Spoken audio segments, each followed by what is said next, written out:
Friends, എല്ലാവർക്കും സുഖമല്ല. നമുക്ക് ഇന്നൊരു മിൻറ്റ് ലൈം ഉണ്ടാക്കാം കേട്ടോ. അതിന് ആവശ്യമുള്ള സാധനങ്ങൾ എന്തൊക്കെയാണെന്ന് പറയാം.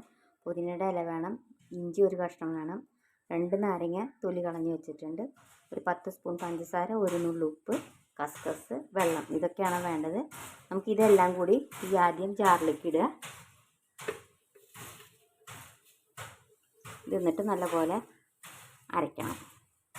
നൈസായിട്ട് അരച്ചിട്ട് വേണം. അപ്പോൾ ഇത്തിരി വെള്ളം ആദ്യം ഒഴിക്കുക. ഐസ് വേണമെങ്കിൽ ഐസ് ഇടാം കേട്ടോ. ഈ സമയത്ത് തന്നെ ഞാൻ ഇപ്പോൾ ഐസ് ഇടുന്നില്ല. ഇതിട്ടിട്ടൊന്ന് അരച്ചിട്ട് വരാം. കുറച്ചും കൂടി നമുക്ക് വെള്ളം ഒഴിച്ചിട്ട് ഒന്നും കൂടി അരയണം കേട്ടോ. ഇത് നല്ലപോലെ അരയണം. ഇത് 4 ഗ്ലാസ്സുള്ള അളവിനാണ് ഞാൻ ഉണ്ടാക്കിയിരിക്കുന്നത് കേട്ടോ. ഇതൊന്നും കൂടി അരയ്ക്കട്ടെ. ഞാനിത് അരച്ച് വന്നിട്ടുണ്ട്. ഇനി നമുക്ക് ഇത് ജാറിലേക്ക് ഒന്ന് അരിച്ചൊഴിക്കണം കേട്ടോ. ഒന്ന് അരിച്ചൊഴിക്കട്ടെ. എന്നിട്ട് നമുക്ക് മധുരം വേണമെങ്കിൽ ഒന്നും കൂടി ഇട്ട് നമുക്ക് അഡ്ജസ്റ്റ് ചെയ്യാൻ പറ്റും. ഒന്ന് അരിക്കട്ടെ കേട്ടോ. ഇത് നമ്മുടെ മിൻറ്റ് ലൈം റെഡി ആയിട്ടുണ്ട്. ഇത് നമ്മൾ ഗ്ലാസ്സിൽ ഒഴിക്കണേക്ക് മുമ്പ് കുറച്ച് കസ്കസ് ഇടുക. അത് കഴിഞ്ഞിട്ട് വെള്ളം ഒഴിച്ച് കൊടുക്കുക. ഐസ് വേണമെങ്കിൽ ഈ സമയത്ത് ഐസൊക്കെ ഇടാം കേട്ടോ. ഐസ് ഇഷ്ടമാണെങ്കിൽ അതിടാം.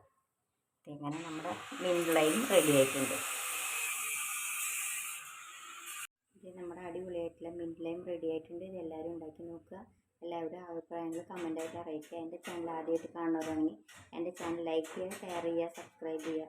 ഓക്കെ ഫ്രണ്ട്സ്, നമുക്ക് അടുത്ത വീഡിയോയിലേക്ക് കാണാം കേട്ടോ. Thank you.